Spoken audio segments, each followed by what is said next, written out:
Banda Regionale ng Sinulog Festival 2010. Habang inantay po natin ang man of the hour din, nais ko po ngayon tawagin ang magsalita habang nilalamig ang lahat.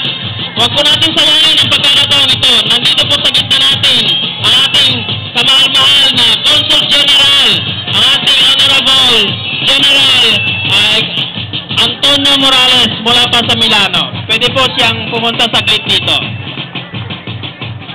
Palakpakan po natin, Viva Peace, Senyor! Magandang hapon po sa inyong lahat. Buongiorno a tutti. Good afternoon everyone.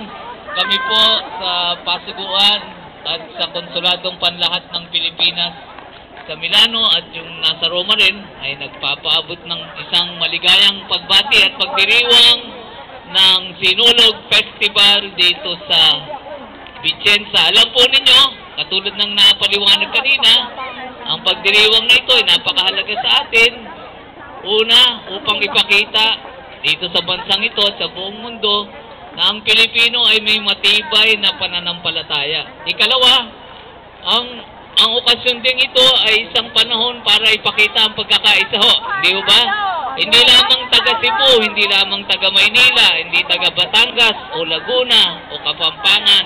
Lahat tayo ay mga Pilipino, iisang lahi at matibay ang pananampalataya. Kaya wag po tayo magsasawang ipakita ang ating kulturang yan, ang ating paniniwala at pananampalataya sa Diyos.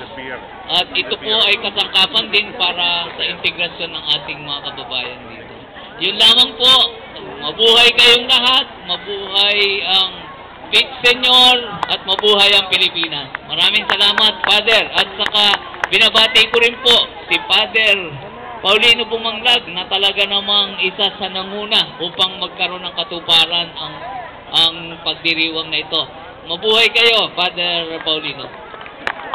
Maraming salamat po, Conjen.